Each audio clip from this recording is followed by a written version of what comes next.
Well, thank you very much, Mr. Chairman. Thank you guys for your service. I know you're looking forward to doing something else possibly for the next few years. General Townsend, as you mentioned in your testimony, Russia has continued to encourage chaos in the AFRICOM AOR via the Wagner Group. What has been done to counter their efforts, and what do you think needs to be continued to be done? So the Russian efforts, as I mentioned earlier, predominantly done through these private military companies like Wagner, and they're present in Libya in number, to a lesser extent in Sudan. They essentially run the Central African Republic, and they're now in Mali and in gathering strength in Mali. Over 1,000 Wagner operators there now. What we've been doing is shining a spotlight on that with information operations and some public diplomacy.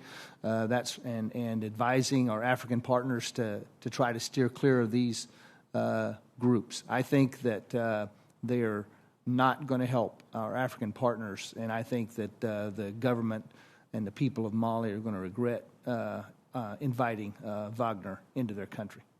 As we speak, we have one military base in Africa. In your opinion, do we need two? In my view, I don't believe we do need any other permanent U.S. installations. Our presence and our activities there is not dependent on permanent bases in Africa. Okay, thank you. General McKenzie, recently we've seen several attempts to block weapons sales to Saudis and UAE and Egypt. Those attempts we all know, could severely weaken, our influence in CENTCOM AOR. Even President Biden recognizes that, and has changed his mind on some of these in the last year.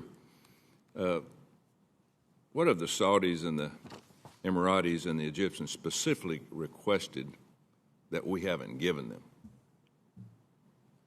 Senator, let me just begin by saying we remain the partner of choice for all these countries. Egypt, Saudi Arabia, UAE, they value their relationship with us.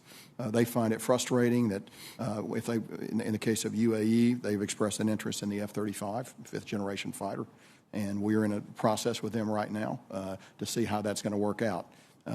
That's one example. Saudi Arabia is also interested in advanced aircraft, advanced air defense systems, which, generally speaking, we've been able to give Saudi Arabia. In the case of Egypt, I think we have good news in that we're going to provide them with F-15s, which was a long, hard slog. They felt it was too long. They took too long. And, Senator, that's the basic criticism of our ability to provide weapons to our friends and partners. It takes too long to actually get them. It moves in fits and starts. And, of course, with our weapons come our values, Senator. And so they're not going to be able to do anything they want with those weapons. They're going to have to be applied in a manner consistent with the law of armed conflict and the law of war. You don't have that caveat if you buy a Russian or a Chinese system. On the other hand, the Russia and the Chinese system cannot compete with the ability of an American system. Thank you.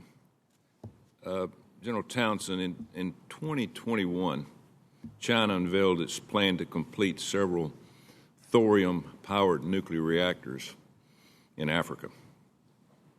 Thorium, unlike uranium, cannot be used for nuclear weapons, but can provide cheap, clean energy that China can export and impose on low-income countries. The most concerning part of this to me is we realized this years ago, but our Department of Energy gave this technology to China. As you mentioned in your opening statement, that there are many reasons and resources within your AR that are tied to the U.S. transition to clean energy. If China integrates thorium nuclear reactors to the Belt and Road Initiative, would that pose a threat to the United States? Senator, I don't know enough about the Chinese nuclear reactor program to say that it proposes a threat to the United States. However, I know that Africa is a source of vast deposits of strategic minerals that America and the world needs for our technology in the 21st century. And China is working hard to corner the market on those resources. I'm more worried about that, I think, than Chinese nuclear energy projects in Africa. Again, thank you both of you for your service. Thank you very